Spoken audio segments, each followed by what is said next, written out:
You're listening to Supervision with a Vision, where we discuss all things supervision.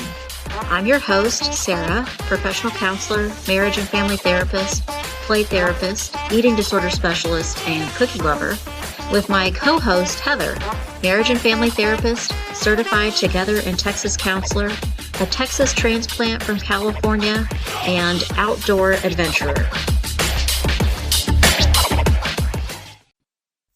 Hi, welcome to Supervision with a Vision. Today, Heather and I are talking about transitioning into private practice.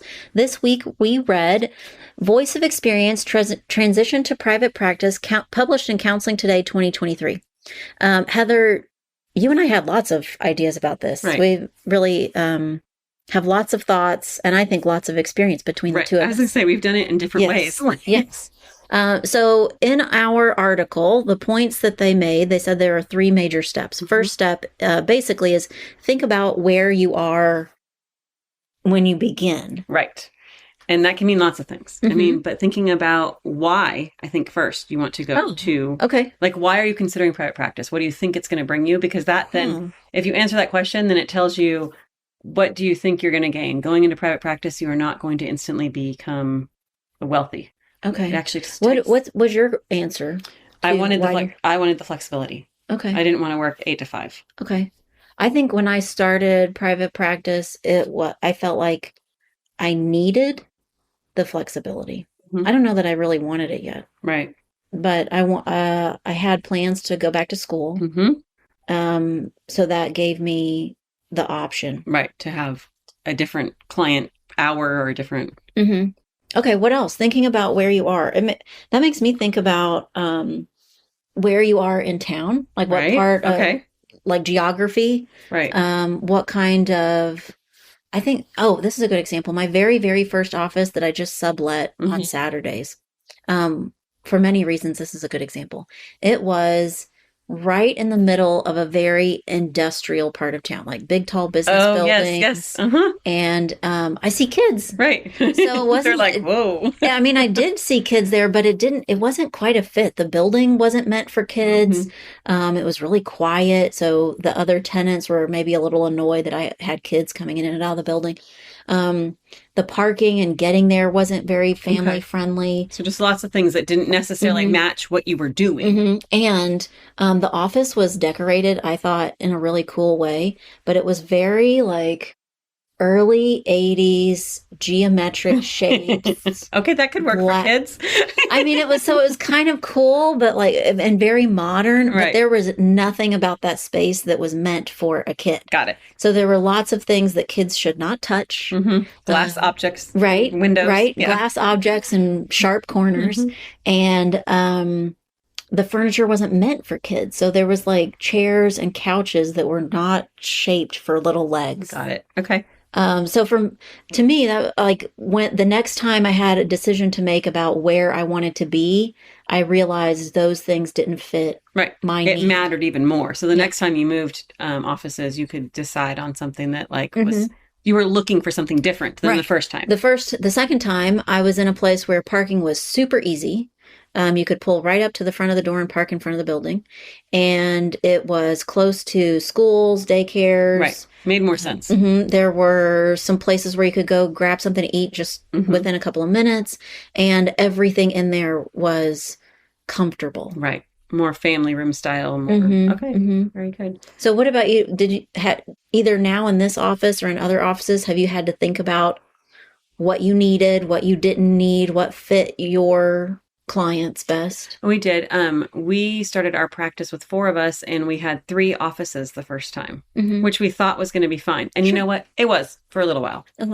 2 of us were sharing the big office, and it worked out okay. And even if we both were there, usually somebody else wasn't there. But then our practices grew. And then it was like literally a scheduling nightmare. Okay, I need to have Tuesday from 3 to 7. And, it became kind of more in depth. But I think so, but did the four of you find that in the beginning, was there a need for that or a benefit to that? I think the benefit was we got cheaper rent by only having 3 rooms. Yes. Like that was primary. We were starting it and it was like, how can we find a space that we like, that we all kind of agree on? Yeah. And then the one thing we didn't have, which is really was my biggest pet peeve about that space, was we had a hallway that led to our offices, but we did not have a door on our waiting room. Even though our offices had big, huge doors, but there was no actual door to the waiting room. I'm thinking I remember that office. Right. And I'm thinking about my very first one and the second upgrade. The bathroom is really important. Oh, yes. Right? Where the bathroom is. Where's the bathroom? The first office that was, 1983, 1983, the bathroom was really far away. And you got little kids you're working with. Right. I mean, so if I needed to run someone down the hall to go to the bathroom, that was a thing. Right. Or it was just the water fountain was next to that bath. It was way down the hallway. But the second one I was in was just 2 steps away. Around the corner. And and yours was easy and that it was right there in the same suite. And so if you needed it, if they needed it, it was right there. And we had a sink. I mean, things that especially for working with kids, like you need a sink. Yep. You need certain things to be able to clean up your messes because that's the fun of therapy. Yeah. So part of the article, when they're talking about where you're at, they're also talking about transitioning from what you're currently doing and what that transition looks like into private practice. So I think they talked about how do you end an agreement or a contract with your current employer.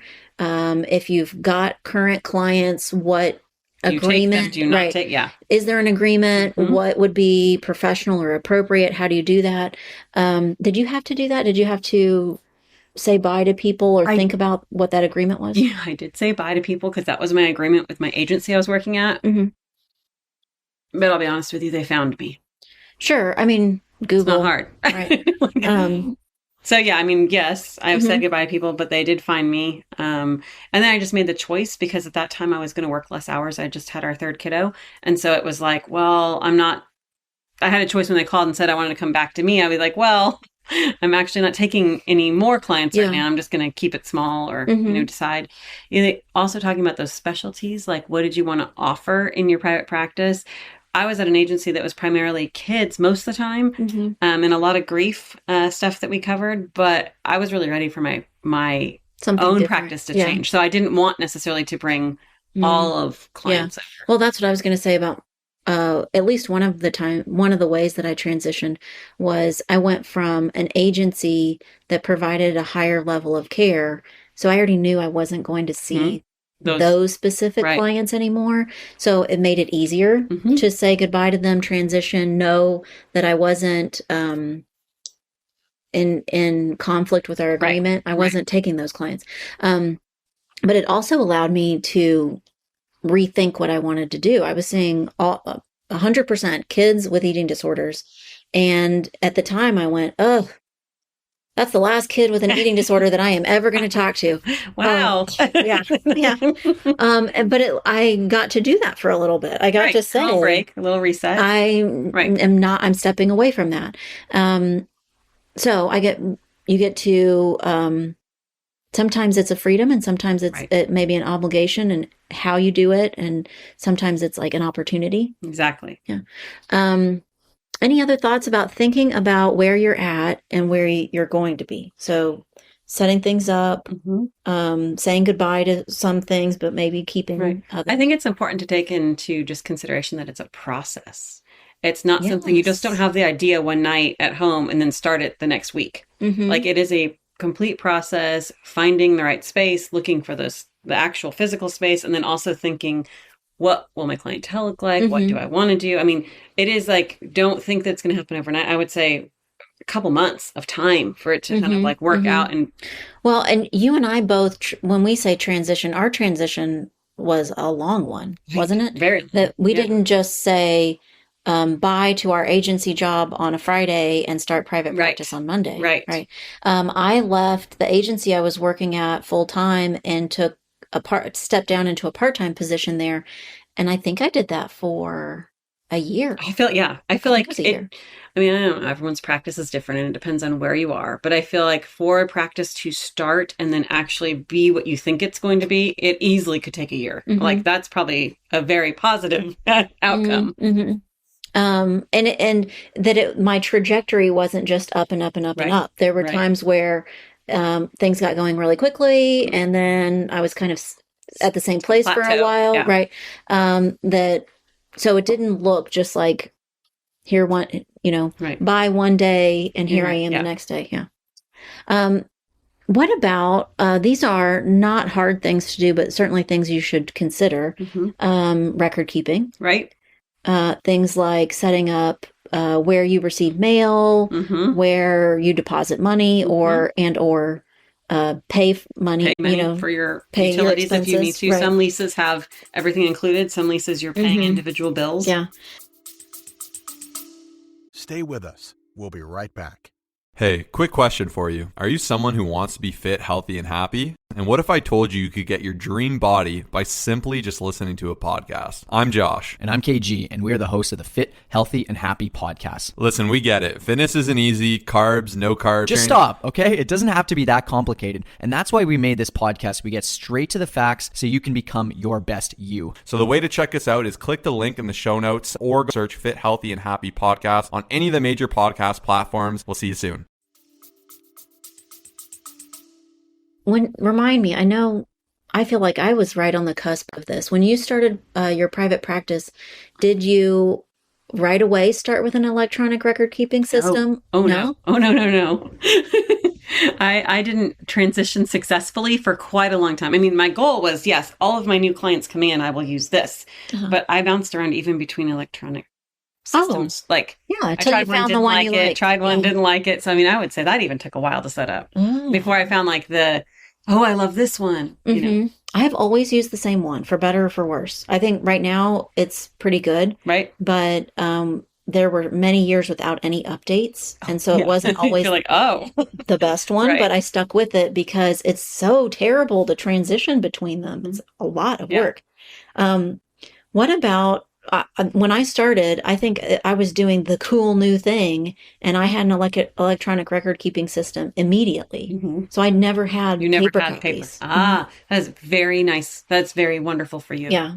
I said this recently to someone I'm supervising, that they would need to think about that because they would not want to deal with paper records. I mean...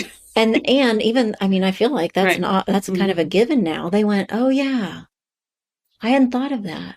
Okay. So it's just something to consider. Yeah.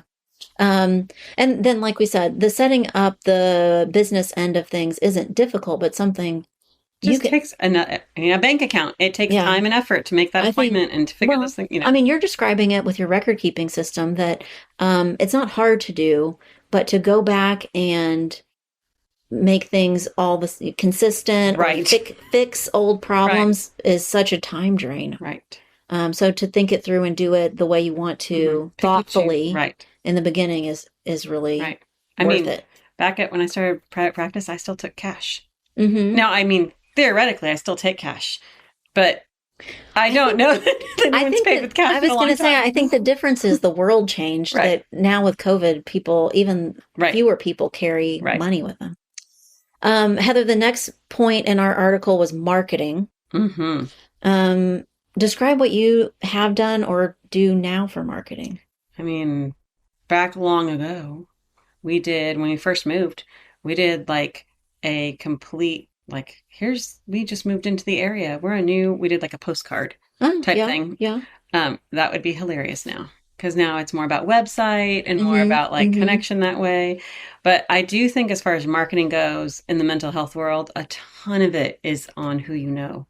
And so those connections are just so important. Yeah. Who do I know that I could send this client to that I know would be sure. I just read this statistic maybe this past week that within the first 7 years, I think they said it was high 80s to 90% of private practices fail. Oh, wow. Interesting. I thought 7 years was interesting. Right. I knew the percentage was probably really high, but within specifically the first 7 years, like 88 to 90% of private practices fail. Okay. And I think it has a lot to do with this. Right. I noticed the article that it was implying already that if you're a counselor that's doing this transition, you're not a brand new counselor. Right. You already have been working as a counselor. You're established. I could not have transitioned into private practice if I hadn't already built a network of counselors that I knew 100%. And referred back and forth to me. Yes. And it also helps in that when you're not going to be able to see every single client that comes across your intake, like, right? You're going to be like, oh, after you meet with them, oh, you know what? Actually, you need this. You need something different. And so having that not only keeps the connection between those counselors, but it also keeps the connect. Like then the public knows, oh yeah, call Sarah. She may not be able to see you, but she'll know who you should see. I mean, that's very helpful. Yeah. Some marketing fumbles that I've made. Okay. In that second office that I had that I thought, oh, this is it. Right. I was really getting going. That I felt like it was my space. I thought I'm going to be here a while. I thought I'm going to see kids. And my plan is I'm going to go to all of these elementary schools, daycares, things that are doctors, pediatrician offices that are close by. And I am going to bring them cupcakes and I'm going to bring them a stack of my business cards. And I gave a lot of people a lot of cupcakes. Right. And I did not get any clients out of that. Right. So it was a ton of effort, a lot of money, and just so disheartening. Right. That I was hustling and running around town and nothing was coming back. Right. I mean, I think we talked about this a little earlier. Staying current with what the marketing trends are is important, right? Especially mental health, because it's not like we can most of us don't put our faces on billboards and say, come see me for counseling. Yeah. So it is about staying connected with who you know. Knowing the school counselors are probably very helpful. Yes. But not necessarily. Right. Yeah. That was my misstep. Had I known the right person in all of those buildings to go talk to, and had I actually had an interaction with them, then I would have gotten something back. Right. But just by leaving a dozen cupcakes and cards, I mean, they loved my cupcakes and that was Thanks for the sugar. Right. But had I talked to the school counselor, the doctor's nurse, or the director of the daycare, then I would have made an impact. But they just got snacks. Right. Yeah. Yeah. Just some things to look out for. I think that's still the same thing I'm saying about your network. It's about who you're in front of. Right. Who sees you? That's what I don't do a ton of marketing, or I don't call it marketing. Right. To me, some people like doing it, but to me, the type of marketing that we just described is not fun. No, I do not care for marketing at all. So the type of marketing that I do now, to me, can feel like fun. That I go places where I know I'm going to run into other counselors and we're going to chit chat. Right. I go to a training that I've been really interested in, and I'm with a handful of other counselors that I know are interested in the same kind of thing, and we get to know each other. Right. Really, that's, I think, the most useful marketing that I do, and I actually enjoy it. Yeah. It isn't just painful. Right. It just brings you back together with people that you want to be with anyway. And that kind of builds that community and continues to give you little bits and pieces just by you being present. But printing things, leaving things without getting in front of a person, that's not very useful. Right. Okay, last point. How exactly are you going to make money? That's a question. Right. Very, very important point. I think something first to look at is, what are other therapists in the area charging? What's the How do you do that? I mean, you can Google it, but I've never Googled it. Yeah, you can Google it, but you can also just ask around, just look around, do search and see what the going rate is. If someone was, and think about it. If you're going to want to take insurance, or you're going to want to take, just private pay, I've done both. I've kind of swung both ways on that. I think that it's important for you to have the ideas behind, that's one thing to consider. If you are doing insurance, you're not getting that money in your pocket right away. It will be, time before you get it. Sorry, I think, so going back a little bit, how you make money, and thinking about I think that's a new idea. That's why I want to go back. Yeah. I think it's a new idea for people who are making this transition. How do you know what other people are charging? Right. So I'm going to have to do it. Yes, I'm going to Google it. Something that I've done, again, this is relying on my network, but I call the other offices in close proximity to my offices and ask, what do you charge? What do your supervisees charge? Right. And because they might be offering a different service. If I see kids and you see couples, it's a little bit different. But also right now, our offices really aren't that far apart, but they're far enough apart that the going rate is a little bit different. It's a little different. Between so you'd want to check that out too. Like we're in Dallas-Fort Worth in the USA, and in Dallas-Fort Worth, this is a wide range. Yes. So you'd want to check that out. I'm going to Google it.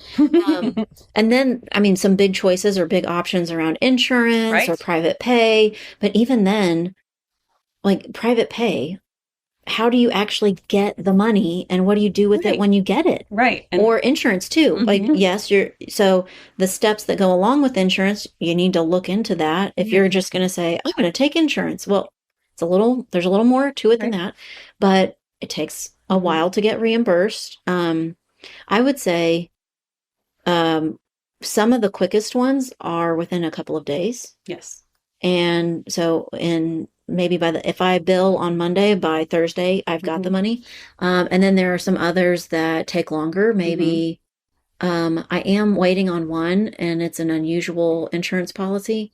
I think it's like 3 weeks. Oh, that's a long time. That's pretty cramped. I was going to say on average, it was usually within like, if I submitted something early in the week, 1 week, I was paid by early in the week next week, like a week. Yeah. Like very average. Yeah. So you have to think about all those things. What are some big considerations you made, or maybe some adjustments that you started out with what you thought was a solid plan, and then you went, no, I'm going to have to change that a little bit?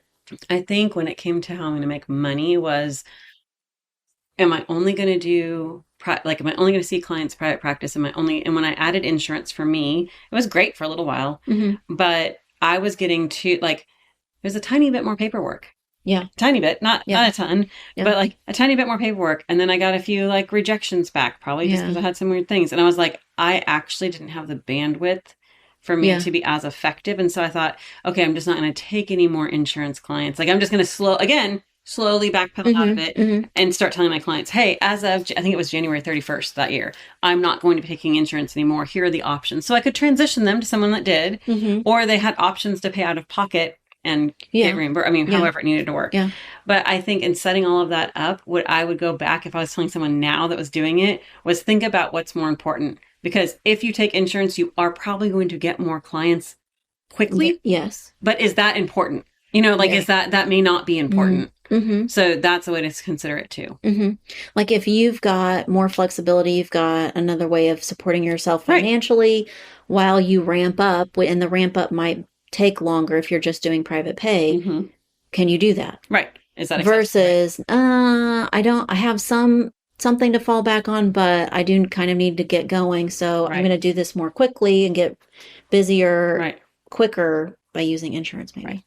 One of my thoughts, I mean, insurance, private pay, is that you could do a lot of things with your schedule that you think will make you money. Oh, that won't always. Yeah.